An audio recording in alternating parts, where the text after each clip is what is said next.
ndax si tu le fais pas da ngay daanu ci erreur fa ñu tàmbalee muy fañ doon wax muy école normale supérieure ba ñu mujjee ko changer pour certainement des raisons de sécurité ñu ne rond-point Jet d'eau ba Liberté 5 donc ba ñu fa demee bi ñu yegsee daanaka bokk nañ ci ji fa njëkk mais par la suite lañ doon régler rek mooy pour que les gens quand même xam ne autorité bi nekk sur place mooy d'abord la police qui est là-bas bu jot ordre bi mu war a jot pour que mbir mi ñu déplacer ko pour di waat ñëpp rek si c'est le cas ñëpp jëfe ko tout simplement ni ko autorité bi waxee ndax itam comme je dis boo amee dëgg da ngay nangoo jël li la dëgg may ba mu jeex mais boo fa taxawee rek naan du fii wala fee te leneen mënoon na cee xew donc c'est au passage ce qu'on disait leneen lu jëm nag ci li nga xam ne xëy na moo jëm ci réussite bi plus ou moins damay fàttali la Booker T. Washington doon wax ne nous pouvons sur toutes les facettes de notre existence être séparés comme les doigts mais nous unir en une main pour toute chose essentielle à notre progrès mutuel maanaam mun nañu wute ni baaram yi wute waaye ñu dajaloo ci benn loxo ngir faj lépp loo xam ne naxar la bu jëm ci maanaam askan wi wala boo xam ne loo xam ne man en tout cas taxawaay boo xam ne ki daanaka danañu jural njëriñ te ñun ñëpp ñu bokk ko bu ñu ko waxee lañu interroger wu boo xoolee man bi may titré marche bi dama def marche citoyenne da nga gis ku ne jóge fa la ñëw wax sénégalais li ñu war a njëkk a am d'abord c'est le sens de l'écoute il faut interroger l'histoire xam nga man sama maam dafa ma doon man neexut a wax ndax bu yàggee gémmiñ xeeñ gor du waxe man waaye nañu xool histoire xool ba nu tàmbalee ba léegi qui sont ces gens-là qui se sont trompés de combat waxoon naa ko Y'en a marre en 2011 yoonu recevoir Baltimore par la suite jóge Baltimore ñëw Washington DC on a fait le tour ma ne aujourd'hui vous êtes Y'en a marre demain vous serez Y'en a marre parce que en réalité booy xeex dafa am loo war a comprendre mooy lan évolution bi nga xam ne mu ngi am ci combat bu ne ak li nga xam ne moom la ci nit soxlaa xam mooy lan boo ñëwee tey bala ngaa xiirtalu jëm ci pablater na yaa ngi koy wotal du xalaat ko rek doyul nga xool constance bi par rapport ak yu bari ndax je pense d'abord pour gis nga léegi li ñu gis pourquoi parce que tout simplement man la ma gëm mooy quand on aime un peuple on doit pouvoir partager ses souffrances je vois des gens qui se disent dama bëgg a nekk président foo wootee ñu kocol yi xaw a kii nii xoolal ci seen doxalin rek nga xam ne kii ku ko fal matut parewul ndax ay ñëw di maanaam di garaaw des gens yoo xam ne ki démb ak barki démb am na taxawaay bu ñu amoon c'est am na loo xam du neex a wax xëy na bu ñu doxee ba ci kanam un leadership naturel va se dégager absolument mais alternative lay doon au sens propre du terme alternative tout simplement à l'offre politicienne bi ñu am actuellement des gens comme je dis souvent qui mangent le pain de la souffrance et boivent le vin de l'agonie du peuple ngay fekk fii fekk ko fële ana ñan ñoo ci gëm askanu Sénégal waxuñu li ñuy woowee 1960 ba léegi loolu yàggul waaye li ñu bokk ñun li ñu doon te mën a jël loolu jeter les bases de l'état fédéral d'Afrique noire loolu moom solo tey la nga xam moo ëppoon solo ca la nga xam ne mooy marché ba dañu ci dellu soit renforcer le César doon wax ma bouche sera la bouche des malheurs qui n'ont point de bouche ma voix la liberté de celles qui s'affaissent au cachot du désespoir tey bu ñu jëlee ay nit teg leen ci maa tey yaa man lii moo ma neex daal teg leen aussi ci faiblesse intellectuelle bi ñu am ñun ñëpp je parle tout généralement des acteurs politiques pourquoi parce que des gens normaux ñoo xam ne nañ jàng nañu boo leen gisee ñuy xutur ñii di xuutare ki jaayi ko mais dara xamuñu ko parce que à l'état actuel mënuñu toog bëgg compétir janook les grandes nations ba tey boo demee nga fekk Diomaye mu dend ak ñoom Trump ak ñu ne te nanguwuñu ñun maturité bi ñooñu am ñun ñu am ko en quoi faisant yow mën naa dem suba Amérique mën na wax lu ma neex kii comment il s'appelle encore Trump ñu ne dañ may jàpp au nom de quoi kan moo ñemee ñëw naa nag may jàpp c'est mon droit le plus absolu parce que bu ma jëlee nit jiital ko ci loo xam bu créer guerre yow nga bokk ca kooku yow da nga am droit de regard par rapport à tout ce qu'il fait et dit et son comportement ba pare am lu ñuy xool muy enquête de moralité au sens propre du terme mais bu ñu ñëwee dans le cadre de la marche li ci amoon solo ñu fësal ko mooy lu libérer d'abord en tout cas ndax comme Martin Luther King disait no one is free until we all free personne n'est libre jusqu'à ce que nous soyons tous libres au sens propre du terme. C'est ça la vérité.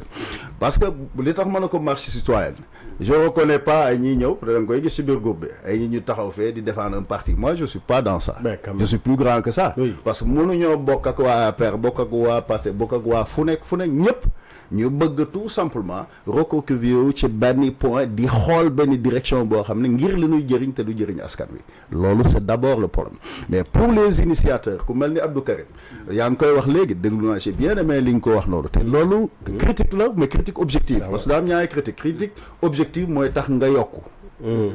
Mais critique sceptique tout simplement non pour dire non loolu wax. ba structuration boobu dafa war. boo demee ba li ñuy woote. Et ne dis pas que j'ai rassemblé déedéet man mi fay dem kenn ci ñoom yóbbu ma. Bien sûr ku fa wootoon politicien du ma fa teew. Parce qu'il y a des gens qui étaient là hier, pas plus tard qu'hier. am ñu fi noonu avant-hier yeneen ak yeneen. Nous avons vu xam nañu li nga xam moo baax xam nañ li baaxul. Kon kenn du ñëw watat ma taxaw parce que tu as perdu le pouvoir ma taxaw déedéet du pour loolu. Mais nag un combat de principe man suma combat la. Bu fekkee ne nit dañ ko jàpp jaay ko doole ku mel ni Abdou Nguer ku mel ni Badara Gadiaga ku mel ni yaa ngi dégg ku mel ni Farba Ngom ma la feebar. Quel que soit lu ñu ko mënoon a xalaatal. Parce que attention bu fekkee ne nit ki jugé guñ ko ba condamné ko. Présomption d'innocence dafa am mais présomption de culpabilité lañ bëgg a teg ci mooy li ma la doon wax ñee ñu dendal lan lañ mën a wax ne la Cheikh Anta doon wax nous désormais nous sommes sortis des mêmes écoles et des mêmes universités lan la ca teg mu ne les idéologues ont désormais en face d'eux des intelligences égales capables de leur tenir tête sur le plan de la recherche de la vérité parce qu'à formation égale la vérité triomphe dëgg googu nag moo nu réer te dëgg ku mu réer nga tàbbi sa wala dëgg googu nanu ci fexee dellu si dëgg gi mooy lan mooy jëriñ askan wi parce que am na loo xam nit bu koy diggee boo ko déglul la ma doon dégg yenn saa yi gars yi naan ma way Ousmane Sonko damay xool mais man li may jaaxal ma comment quelqu'un peut épouser le discours de Ousmane Sonko non général du Ousmane c'est pas l'homme parce que c'est mon frère quoi comme mais bu doon man je pense que loolu ngay wax ci man parce que nit aussi bu amee manquement yow yaa koy wan li koy complète ñi nga xam bu la waxee lii tey wax la suba boo ne tey bu ñu joxee ñaar fukki fan ñi def lii boo demee yow maanaam loo wax rek suba nga wax safaan ba te la nga wax sax boo xoolee ba ca xam-xam ne wu ca mais ay nit xiirtalu ca am na loo xam ne nag du ma ci sori ndax kii comme wolof la nag jarul tekki ki nu boyal ak tout simplement ki nu yoole waaw loolu beneen mbir la waaye daal encore une fois pour revenir bu ñuy marche nañuy marche pour le Sénégal marche pour li nga xam ne mooy ce qu'on appelle les libertés individuelles et collectives leneen la ca des nag quand il s'agit comme je l'ai dit tout à l'heure bu dee reddition de compte kenn bañu ko mais la ñuy bañ mooy règlement de compte te loolu la ñu gis buñ demee ba ay nit feebar nga tëj leen ci kaso bi ay nit kon deful dara Abdou Nguer nga naan instruction ñun foofu la ñu juumee la première chose mooy li ma doon wax sànq bi ñu war a dindi c'est de couper le cordon ombilical qu'il y a entre le parquet le ministère de la justice et la présidence de la République c'est pas normal mënuñu jàng ba toll fi ñu toll fee ñu toog Diomaye toog den ak ñoom Trump ñu toog ñun doye di mënut a weesu nga yow nga toog bu ma neexee léegi man maayoo nguur gi mais alors sëñ Abdou Aziz jàppal ma sa ñaar mais loolu mooy lan dëgg un procureur waru la mën a jël nit def ko mandat de dépôt c'est pas normal un juge ngay ñëw procureur de lay charger parce que lui son rôle c'est quoi c'est le chef de la chambre d'accusation et dans ce rôle là waxuñu xam nga gars yi boo waxee ñu mais c'est technique le procureur bu ñu ko waxee waxuma x ou y le procureur bu ñu ko waxee il est le chef de la chambre d'accusation kon kooku buñ ma andi woon foofu ak su may lonet sax bu ko neexee mun a waaj yi ku ko xool ndax c'est-à-dire loolu moom ci joobam la ne mais ki nga xam ne moom la ñu war a jox mbir mi le juge des libertés juge bi ci boppam la ñu war a jox ñun nag foofu tubaab bi la muy def ci dëkkam safaan wala def fii parce que c'est le code de l'indigénat nii ñu jàpp Sénégalais bu ñu bëggee ne dañuy dàq tubaab déedéet ñoo yees tubaab yi parce que tubaab yi buñ ko doon def ñoom lii lañ ci jubloon ku sëqat ñu jàpp la di jàpp nit ñi di leen jëfandikoo liñ naan boo yaroo te yeewoo dañ lay jëriñoo doo jëriñ sa bopp ñu noot leen ci ce qu'on appelle le système ba nga xam ne nit ñi seen bopp dootuñu jëriñoo mais tey boo ñëwee nga mën di jàppe nit ñi ñu la neex jël nit ñi di leen tëj loolu c'est en tout cas le rôle de tous les Sénégalais ñu taxaw ne d'abord pour que démocratie au sens propre du terme muy la souveraineté bi nga xam ne peuple bee ko moom du la Ousmane Sonko doon wax bu ma neexee ne ministre de l'intérieur jàppal wala ministre de l'intérieur toppal boobu tey nga def séparation de pouvoir exécutif législatif et judiciaire foofu ngay xamee Bassirou Diomaye fexe xam nan mooy rôle am bu assumer la plénitude de la fonction présidentielle Ousmane bañ a def confusion de rôle wala usurpation au sens propre du terme mu bañ a def loolu nga jël Assemblée nationale mais Assemblée nationale quand il n'a pas le niveau. Hein, un logisticien entre guillemets si on peut le parce que tey bu fekkee logistique au sens propre entre guillemets bu ñu joxee Assemblée nationale bu fekkoon nga ñor sax wala nga maturité plus ou moins am na yoo xam ne day saboter suñu ainsi de suite mais même président bi bu amee nu mu doxee xëy na député la comme tous les autres députés parce que à tour de rôle la war a mën a doon mais nu ñuy fale suñu nit aussi ñu fexe ba nanuy tànne nit ñu fexe tey bu ñu ma doon tànn tey muy fu mu mën a doon ci Sénégal mu nekk sénégalais ma fal mais fal ma ba pare am pouvoir tout simplement d'émettre ma ñett ñu respecter tout simplement la liberté d'expression loolu c'est ça la démocratie man bu may dem ci marche loolu moom ma yóbbu ñeenteel ba l'égalité des citoyens devant la loi je peux jamais comprendre quelqu'un bu taxaw fii tifaar ñu ñun ñëpp saaga ñu tifaar ñu ñun ñëpp parce que boo ne ko bëgg diw moom loolu musiba naaru laay la nga saaga nit ñi yow ñu jàpp la nga kenn attegu la kale du sa avocat muy sa di premier ministre donc ça veut dire boobu xamul sax muy taxaw mu jaayang yi ñëw dugg ci biir ne da lay seet loolu kooku fu ko nit mën a teg du point de vue de la loi donc bu ñu ñëwee ci cadre marche la ñu gën a ñu félicité quand même ñi nga xam ne participer nañ ci parce que mbir mi kenn moomu ko du ay rappel à l'ordre xëy na rappel à l'ordre de quelque part mais du rappel à l'ordre moo fa yóbbu nit ñi du MJPV moo fa yóbbu nit ñi li fa yóbbu nit ñi te Sénégalais yi maturité boobu la ñu war a am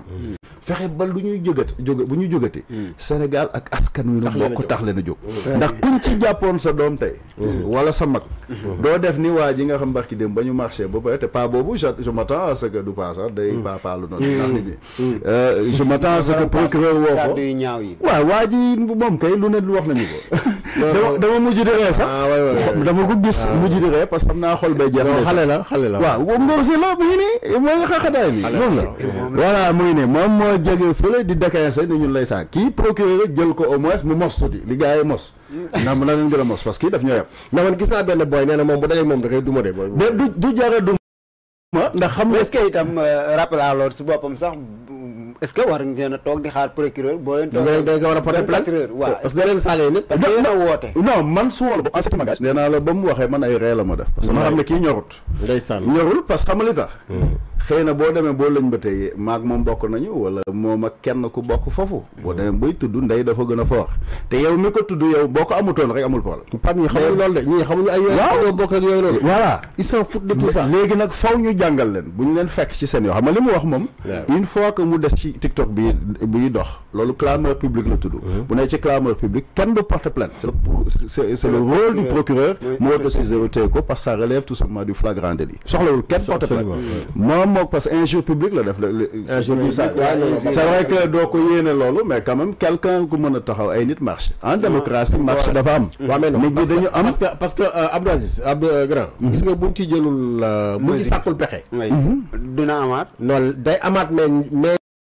ci beneen fànn bu gën a ñaaw lay am mais bien sûr pendant que bi ñuy def ronde bi noonu jógee fa liberté 5 des soirs rond point ba na le yow ba ñu yegg ci fond ba na le bi ñàkk quelque boyka nag mais yooyu c'est pas grave xam nga day am ci lu ne ndax da ngay xam loo attan ak loo attanul mais ce qui est important daal ñu xam ne marche bi ci boppam buñ ko dee wax et benn avertissement la parce que man li may bañ mooy ñu naan lii waa APR ñoo ko moom wala PDS wala PS wala ay Pastef loolu doyadi la waaw mat mu ngi ci kaw mën nga am sa appartenance politique mais yow boo demee di contribuer ci parti lay dëgg lay lu baax loolu nga foog a nekk donc bu ñuy kaas ñuy kaasal sénégalais yi du mën a tey comme ngóor sale buñ ko jàppoon sax mu ne daa feebar dama ne nañ ko bàyyi parce que pour des raisons humanitaires même si saaga nañu garaawul parce que saaga du tax te xam naa bu ñu dajewoon du ma saaga ça c'est clair te du ma raag ak moom sax ndax ni ma gisee ak saa yeeko donc c'est très important daal marche baa ngi nii ku mel ni Lat Diop un otage politique nañu ko bàyyi ku mel ni Farba Ngom pour des raisons humanitaires parce que attention amu ci kenn koo xam ne dañ la atteindre dañ lañ la jàpp présomption d'innocence yooyu dañoo war a fexe tout simplement li ñuy wooye la détention provisoire nekk tout simplement l'exception et la liberté nekk tout simplement la règle nga jël Abdou Nguer gone bu deful dara j'interpelle au-delà du président de la République le frère Bassirou Diomaye Ousmane Sonko au-delà du premier ministre le frère Ousmane Sonko ne leen ku ci juróon Abdou Nguer yërëm ko merci beaucoup boo yoree réew nag buñ la ko joxee nga dem dem bay jàppee day ngay jàppe nit ñi day nekk bu ko sa doon defoon nga jàpp ko mais encore une fois may inviter les initiateurs ne lii pour yëfi Sénégal la nañu dem tout simplement vers l'application tout simplement de la démocratie au sens propre ñu libérer tout simplement les otages politiques ñu respecter les libertés individuelles collectives leneen lay ñëw nag ci kanam ci ñi nga xam ñu ngi koy caaxaane danoo xamul li ñëw parce que nous avons les moyens techniques laa wax de techniques et intellectuels dafa yomb tey bu ma yëkkati woon hymne national jóge fa la yëkkati drapeau Sénégal amul benn force de l'ordre buy dóor bal suñu kaw amul on réclame la démission du premier ministre dañ koy wàccee 72 heures laa koy may ñu taxaw ci mbedd bi te mais bëgguma ñu àgg foofu li ma bëgg moo ñu def yëfi silvis je suis démocrate buñ la falee dañu bëgg nga doxal ñi nga jàpp ne ci sénégalais yëpp la war a doon ñi nga jàpp ne war ngaa mën a liggéey ak ñoom muy sénégalais yëpp parce que boo xoolee premier ministre bi amul niveau au sens propre Ousmane il a montré en tout cas ses limites quelque part xëy na bëgg na wala bëggul en tout cas il a montré ses limites bu dem ba mu demee surtout ci diaspora bonne bi parce que diaspora bi dañoo seen yaakaar dafa tas ci ñu doon xalaat jàng ba pare ñib si ci ñu doon xalaat la ñu jot am ñu ñëw ñib si ci réew mi nga jël maanaam tool yi dàq Mabouba Diop mooy ba la nga xam ne il n'a pas Diagne xaw ma nu mu sax Mabouba Diagne dàq ko parce qu'il n'a pas le niveau nga jël ministère de l'agriculture def ko fii def la réforme agraire def tout ça moom aayul moom non parce que mais c'est pas personnel mais c'est la vérité moi je pense que bu doon manit loolu ngay wax xëy na peut-être c'est un banquier xëy na bu ñu ko defoon ci wàllu comme dañu bëgg affaire xaalis xëy na mun na xam yooyu parce que boo na koo xam en tant que banquier mais agriculture mënuñu ko am war a jot sécurité alimentaire en tout cas bi ñu jotee d'abord autosuffisance sécurité alimentaire de part non seulement produire transformer et consommer mais surtout produire transformer conserver et consommer en Afrique ñu war a def loolu nga jël agriculture bi nga xam dañu war a def la délimitation des terres réforme agraire am avec la garantie souveraine de l'État du Sénégal, accès tout simplement à la banque agricole et autres, ñu mën a transformer nos cultivateurs en agriculteurs. De l'autre côté, nga war a réussir la nga war a réussir dans le cadre tout simplement de l'élevage, nga ñëw jox ko benn waa joo xam ne mooy loolu. Mais ça montre tout simplement la ñuy wax plan de redressement du plan et dara. C'est un plan de redressement daa bañ a dem comme je dis. daa bañ a dem daa bañ a dem. Et un gouvernement de complaisance sambatanewul dégg c'est aussi simple que ça. Mais ku bëgg lu révolutionnaire daal laa ne. da ngay fexe di déglu askan wi ndax buñ demoon ba mënut a ñàkk nanuy doxale bokkul ñun duñu toj duñu taal man du ma encouragé ku ma jege boo tojo da naa la jàpp ne gars yi kaa lañ jël amul c'est-à-dire parce que doo fi toj saboteur nga keroog bi may ne gars yi nañ jógee fële école normale dem Gédo am benn waaju ne ñëw na ma way ñun Gédo laa jóge léegi ma ne ko tu as pris le temps nga doxee foofu ba ñëw fi ci mouvement boo gis dafay am ñu mel noonu pour ngeen insister jàppanteeg gars yi ñu alpagé leen après affaire bi dootul am mais encore une fois nañu xool le leadership naturel mais nañu xool surtout parmi tous les acteurs qui sont ces gens-là nga xam ne ils se sont pas trompés de combat boobu ak léegi parce que dafa bëgg a àgg sinon on serait réactionnaire maa ne woon gars maa la tànnaloon jabar daaw nga ñëw ren ñu ne la doxul akasa yow léegi ma ñëw taxaw ne maa la tànnal jabar yow boo amee fula waxoon naa ko yaa na maa da fula da ngay bañ mais nag da ngay xool tànnkat yi seen wala fi mu nekkoon sànq ci booy bi doon saaga dama bëgg attirer attention non dama bëgg attirer attention autorités yi pour ñu yemale c'est important noonu la ñu yemale ñëpp parce que aussi man mënuma d'accord ci ku nekk boo ko fee saaga bokk saaga